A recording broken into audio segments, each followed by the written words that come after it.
ಹೆಸರು ಸಂತೋಷ್ ಅಂತ. ಸೊ ನಾನು ಲಾಸ್ಟ್ 5 ಇಯರ್ಸಿಂದ ಎಲಿಟ್ ವೇವ್ ಅಲ್ಲಿ ಸ್ಟಡಿ ಮಾಡ್ತಾ ಇದ್ದೀನಿ, ಪ್ರಾಕ್ಟೀಸ್ ಮಾಡ್ತಾ ಇದ್ದೀನಿ.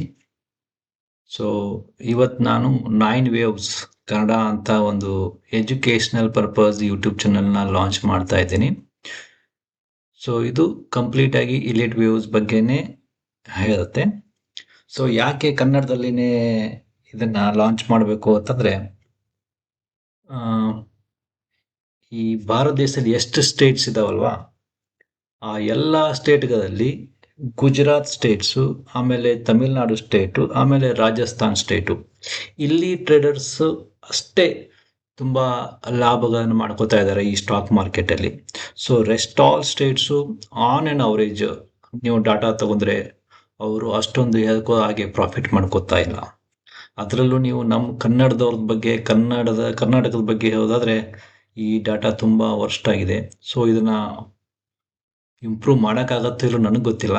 ಬಟ್ ಈ ನನ್ನ ಈ ಒಂದು ಸಣ್ಣ ಪ್ರಯತ್ನದಿಂದ ಒಂದು ಸ್ವಲ್ಪ ಇಂಪ್ರೂವ್ 0.001% ಇಂಪ್ರೂವ್ ಆದ್ರೂ ಸೊ ನಾ ಈ ಮಾಡಿರೋ ಪ್ರಯತ್ನಕ್ಕೆ ಒಂದು ಫಲ ಸಿಗತ್ತೆ ಅಂತ ನಾನು ತಿಳ್ಕೊತೀನಿ. ಒಂದನೇದು. ಎರಡನೇದು, ಈ ಇಲೈಟ್ ವೇವ್ಸ್ ಬಗ್ಗೆ ಎಲ್ಲ ಸ್ಟಡಿ ಮಾಡಬೇಕಾದ್ರೆ ತುಂಬ ಲ್ಯಾಕ್ಸ್ ಟುಗೆದರ್ ಫೀ ಇರುತ್ತೆ. ಸೊ ಎಲ್ಲರಿಗೂ ಇಷ್ಟೊಂದು ಫೀ ಕೊಟ್ಟು ಕಲಿಲಿಕ್ಕೆ ಆಗೋದಿಲ್ಲ. ತುಂಬ ಜನ ಮಿಡ್ಲ್ ಕ್ಲಾಸು ಆರ್ ನೀವು ಹೇಳ್ಬೋದು ತುಂಬ ಕೆಲಸದಲ್ಲಿ ಬ್ಯುಸಿ ಇರ್ತಾರೆ, ಅವ್ರಿಗೆ ಟೈಮ್ ಸಿಗೋದಿಲ್ಲ, ಇಷ್ಟೊಂದೆಲ್ಲ ದುಡ್ಡು ಫೀ ಪೇ ಮಾಡಿ ಕಲಿಲಿಕ್ಕೆ ಟೈಮ್ ಸಿಗೋದಿಲ್ಲ. ಸೊ ಈ ಯೂಟ್ಯೂಬ್ ಒಂದೇ ತುಂಬ ಹೆಲ್ಪ್ ಮಾಡುತ್ತೆ. ಈ ನಮ್ಗೆ ಏನಾದರೂ ಒಂದು ಇಂಪಾರ್ಟೆಂಟ್ ಸಬ್ಜೆಕ್ಟ್ ಬಗ್ಗೆ ಕಲಿಬೇಕಾದ್ರೆ ಯೂಟ್ಯೂಬ್ ಒಂದೇ ತುಂಬ ಹೆಲ್ಪ್ ಮಾಡುತ್ತೆ. ಸೊ ಅದಕ್ಕಾಗಿಯೇ ನಾನು ಯೂಟ್ಯೂಬ್ ಥ್ರೂನೇ ಕನ್ನಡದಲ್ಲಿ ಈ ಲೇಟ್ ವೇವ್ಸ್ನ ನನ್ನಿಂದ ಎಷ್ಟು ಸಾಧ್ಯ ಆಗುತ್ತೋ ಅಷ್ಟು ಕಲಿಸ್ಬೇಕಂತ ಎಲ್ಲ ನಿಮ್ಮ ಜೊತೆ ಡಿಸ್ಕಷನ್ ಮಾಡಬೇಕಂತ ನನಗೆ ಒಂದು ಅನಿಸಿರೋದು. ಸೊ ನನ್ನಿಂದ ಎಷ್ಟು ಸಾಧ್ಯ ಆಗುತ್ತೋ ಅಷ್ಟು ನಾನು ಹೆಲ್ಪ್ ಮಾಡಲಿಕ್ಕೆ ಪ್ರಯತ್ನ ಮಾಡ್ತೀನಿ. ಸೊ ಇದರಲ್ಲಿ ಕನ್ನಡ ಮಾತಾಡಲಿಕ್ಕೆ ಏನಾದರೂ ತಪ್ಪು ಆಗಿದ್ರೆ ದಯವಿಟ್ಟು ತಾವು ನಮ್ಮನ್ನು ಕ್ಷಮಿಸಬೇಕು.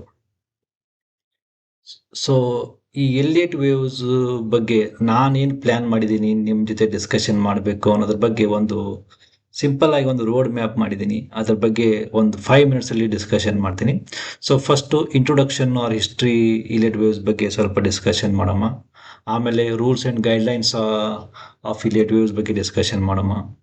ಆಮೇಲೆ Fibonacci numbers and Fibonacci ratios ಬಗ್ಗೆ ಸ್ವಲ್ಪ ಡಿಸ್ಕಷನ್ ಮಾಡೋಣ. ಈ ಇಲಿಯಟ್ ವೇವ್ಸಲ್ಲಿ ಫಿಬ್ನಾಸಿ ನಂಬರ್ಸು ಮತ್ತು ಫಿಬ್ನಾಸಿ ರೇಷೋಸು ತುಂಬ ಇಂಪಾರ್ಟೆಂಟು. ಸೊ ಇವು part and partial of Elliott waves ಅಂತಾರೆ. ಇದಿಲ್ಲದೆ ನೀವು ಇಲಿಯಟ್ ವೇವ್ಸ್ ಬಗ್ಗೆ ನೀವು ಕಲಿಲಿಕ್ಕೆ ಆಗೋದಿಲ್ಲ. ಓಕೆ.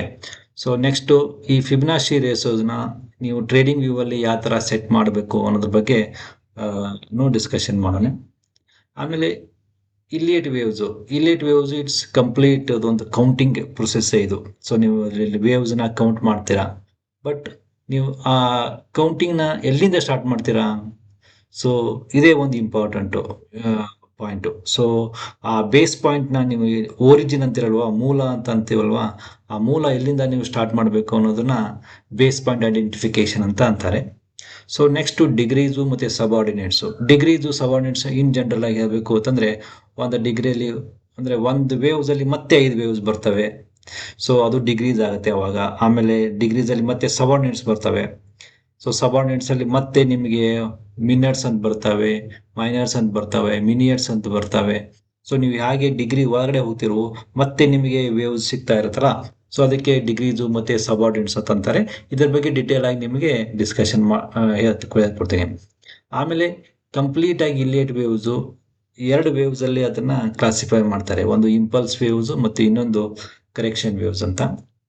ಸೊ ಇಂಪಲ್ಸ್ ವೇವ್ಸ್ ಬಗ್ಗೆ ಹೇಳಬೇಕು ಅಂತಂದರೆ ಇದರಲ್ಲಿ 5 ವೇವ್ಸ್ ಬರ್ತವೆ, 1 2 3 4 5. ಅದರಲ್ಲೂ 2 ಮತ್ತು 4 ಸ್ವಲ್ಪ ರಿಟ್ರೇಸ್ ಆಗುತ್ತೆ. ಸೊ ಇವು ಟೋಟಲ್ 5 ವೇವ್ಸ್ ಇಂಪಲ್ಸಲ್ಲಿ ಬರ್ತವೆ. ಸೊ ಇದೇ ಇಂಪಲ್ಸ್ ವೇವ್ಸ್ನ ನಾವು ಇದರಲ್ಲಿ ಸ್ವಲ್ಪ ರೂಲ್ಸ್ ಆಫ್ ಎಕ್ಸ್ಟೆನ್ಷನ್ ಬಗ್ಗೆನೂ ಸ್ವಲ್ಪ ಡಿಸ್ಕಷನ್ ಮಾಡೋಣ. ಎಕ್ಸ್ಟೆನ್ಷನ್ ಅಂತಂದರೆ, ಈಗ ಯಾವುದೇ ಒಂದು ಸ್ಟಾಕು ಒಂದು ಸ್ವಲ್ಪ ರಿಟ್ರೇಸ್ ಆಗುತ್ತೆ ಮತ್ತೆ ಮೇಲೆ ಹೋಗುತ್ತೆ, ಸ್ವಲ್ಪ ರಿಟ್ರೇಸ್ ಆಗುತ್ತೆ ಮತ್ತೆ ಮೇಲೆ ಹೋಗುತ್ತೆ. ಸೊ ಕಂಟಿನ್ಯೂಸ್ ಆಗಿ ಅದು ಅಪ್ಸೈಡೇನೇ ಇರುತ್ತೆ. ಸೊ ಅದಕ್ಕೆ ಎಕ್ಸ್ಟೆನ್ಷನ್ ಅಂತಾರೆ. ಸೊ ಒಂದು ಯಾವುದೇ ಒಂದು ಸ್ಟಾಕು ಎಕ್ಸ್ಟೆನ್ಷನ್ ಅಲ್ಲಿ ಇದ್ದಾಗೆ ಹೇಗೆ ಕೌಂಟಿಂಗ್ ಮಾಡಬೇಕು ಅನ್ನೋದ್ರ ಬಗ್ಗೆ ಇಲ್ಲಿ ಡಿಸ್ಕಷನ್ ಮಾಡೋಣ. So next types of impulse ಅಂತ ಬರ್ತವೆ. ಈ ಟೈಪ್ಸ್ ಆಫ್ ಇಂಪಲ್ಸ್ ಅಲ್ಲಿ ಒಂದು ಟ್ರೆಂಡಿಂಗ್ ಇಂಪಲ್ಸ್ ಬರುತ್ತೆ, ಇನ್ನೊಂದು ಟರ್ಮಿನಲ್ ಇಂಪಲ್ಸ್ ಬರುತ್ತೆ. ಅದರಲ್ಲೂ ಟರ್ಮಿನಲ್ ಇಂಪಲ್ಸ್ ಅಲ್ಲಿ ಮತ್ತೆ 2 ಟೈಪ್ ಬರುತ್ತೆ, ಒಂದು ಲೀಡಿಂಗ್ ಡಯಾಗ್ನಲ್, ಇನ್ನೊಂದು ಎಂಡಿಂಗ್ ಡಯಾಗ್ನಲ್ ಅಂತ. ಸೊ ಈ ಲೀಡಿಂಗ್ ಡಯಾಗ್ನಲ್ ಮತ್ತೆ ಎಂಡಿಂಗ್ ಡಯಾಗ್ನಲ್ ಇದ್ರ ಬಗ್ಗೆ ನಿಮಗೆ ಒಂದು ಸ್ವಲ್ಪ ಅರ್ಥ ಆದ್ರೆ ನೀವು ತುಂಬಾ ಲಾಸ್ಗಳಿಂದ ಪಾರಾಗಬಹುದು. ಅದ್ರ ಜೊತೆಗೆ ನೀವು ಇದ್ರಲ್ಲೂ ತುಂಬಾ ಲಾಭನೂ ಮಾಡ್ಕೋಬಹುದು. ಇದನ್ನ ಫಾರ್ಮ್ ಆಗೋಕ್ಕಿಂತ ಮುಂಚೆನೆ, ಇದು ಚಾರ್ಟ್ ಅಲ್ಲಿ ಈ ಫಾರ್ಮ್ ಆಗೋಕ್ಕಿಂತ ಮುಂಚೆನೆ ನೀವು ಐಡೆಂಟಿಫೈ ಮಾಡಕ್ಕೆ ಪ್ರಯತ್ನ ಮಾಡ್ಬೇಕಿಲ್ಲಿ. ಸೊ ನೆಕ್ಸ್ಟ್ ಒಂದು 5 ಕ್ಲಾಸಸ್ ಇಂಪಲ್ಸ್ನ ಕೌಂಟಿಂಗ್ ಪ್ರಾಕ್ಟೀಸ್ ಮಾಡೋಣ ಎಲ್ಲರೂ. ಆಮೇಲೆ ಕೌಂಟಿಂಗ್ ಪ್ರಾಕ್ಟೀಸ್ ಆದಮೇಲೆ ಅದೇ ಕೌಂಟಿಂಗ್ನ ನಾವು ಇನ್ನೂ ಹೇಗೆ ಫೈನ್ ಟ್ಯೂನ್ ಮಾಡ್ಕೋಬಹುದು ಅನ್ನೋದ್ರ ಬಗ್ಗೆ ಡಿಸ್ಕಷನ್ ಮಾಡೋಣ. ಅದು ಟ್ರೆಂಡ್ ಲೈನ್ಸ್ನ ಯೂಸ್ ಮಾಡ್ಕೊಂಡು. ಸೊ ನೆಕ್ಸ್ಟ್ ಕರೆಕ್ಷನ್ ಬಗ್ಗೆ ಡಿಸ್ಕಷನ್ ಮಾಡೋಣ. ಇದರಲ್ಲಿ ನಿಮಗೆ ವೇವ್ ಎ, ಬಿ ಮತ್ತು ಸಿ ಬರುತ್ತೆ. ಸೊ ನೆಕ್ಸ್ಟ್ 5 ಕ್ಲಾಸಸ್ಸು ಕರೆಕ್ಷನ್ ಬಗ್ಗೆ ಕೌಂಟಿಂಗ್ ಮಾಡೋಣ, ಪ್ರಾಕ್ಟೀಸ್ ಮಾಡೋಣ ಇದರಲ್ಲಿ. ಆಮೇಲೆ ಟೈಪ್ಸ್ ಆಫ್ ಕರೆಕ್ಷನ್ ಬಗ್ಗೆ ಹೋಗೋಣ ಮತ್ತೆ. ಸೊ ಇದರಲ್ಲಿ ನಿಮಗೆ ಜಿಗ್ಜಾಗ್ ಬರುತ್ತೆ, ಫ್ಲಾಟ್ ಬರುತ್ತೆ, ಟ್ರಯಾಂಗಲ್ಸ್ ಬರುತ್ತೆ.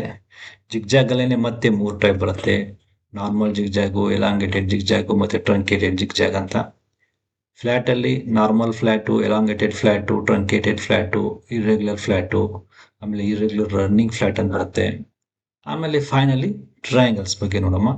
ಟ್ರಯಾಂಗಲ್ಸು ಇದನ್ನು ಐಡೆಂಟಿಫೈ ಮಾಡಲಿಕ್ಕೆ, ಇದ್ರ ಬಗ್ಗೆ ತಿಳ್ಕೊಳ್ಳೋದು ಸ್ವಲ್ಪ ಕಷ್ಟ ಇದೆ. ಸೊ ಈ ಟ್ರಯಾಂಗಲ್ಸಲ್ಲಿ 2 ಥರ ಬರುತ್ತೆ, ಒಂದು ಎಕ್ಸ್ಪ್ಯಾಂಡಿಂಗ್ ಟ್ರಯಾಂಗಲ್, ಇನ್ನೊಂದು ಕಾಂಟ್ರಾಕ್ಟಿಂಗ್ ಟ್ರಯಾಂಗಲ್ ಅಂತ. ಟ್ರಯಾಂಗಲ್ಸ್ ಆ್ಯಕ್ಚುಲಿ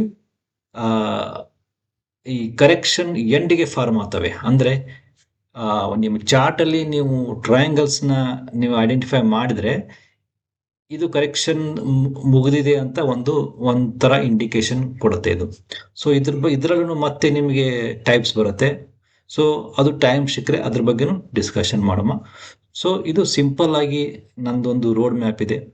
ಸೊ ಇದರಲ್ಲಿ ಎಷ್ಟನ್ನು ಕವರ್ ಮಾಡೋಕ್ಕಾಗತ್ತೆ ಅಷ್ಟು ನಾನು ಕವರ್ ಮಾಡ್ಲಿಕ್ಕೆ ಪ್ರಯತ್ನ ಮಾಡ್ತೀನಿ. ಸಾಧ್ಯ ಆದಷ್ಟು ವೀಕ್ಲಿ 1 ವಿಡಿಯೋನ ಮಾಡ್ಲಿಕ್ಕೆ ನಾನು ಪ್ರಯತ್ನ ಮಾಡ್ತೀನಿ. ಅದರ ಮಧ್ಯೆ ಕೌಂಟಿಂಗ್ ಬಗ್ಗೆನೇ ಹೆಚ್ಚಿಗೆ ಪ್ರಾಕ್ಟೀಸ್ ಮಾಡೋದ್ರ ಬಗ್ಗೆ ಸ್ವಲ್ಪ ಡಿಸ್ಕಷನ್ ಮಾಡೋಣ. ಯಾಕೆಂದರೆ ನೀವು ಕೌಂಟಿಂಗ್ನ ಫೈನ್ ಟ್ಯೂನ್ ಮಾಡ್ಕೊಂಡ್ರೆ, ಸೊ ನೀವು ಅದರಲ್ಲಿ ಮಾಸ್ಟರಿ ತೊಗೊಂಡ್ರೆ ನಿಮ್ಮನ್ನ ಯಾರು ಬೀಟ್ ಮಾಡೋಕ್ಕಾಗೋದಿಲ್ಲ. ಸೊ ಇಷ್ಟು ನನ್ನ ಪ್ಲ್ಯಾನ್ ಇದೆ. ಸೊ ನಿಮಗೆ ನೆಕ್ಸ್ಟ್ ವಿಡಿಯೋಸಲ್ಲಿ ಮತ್ತೆ ಸಿಗುವ. Thank you.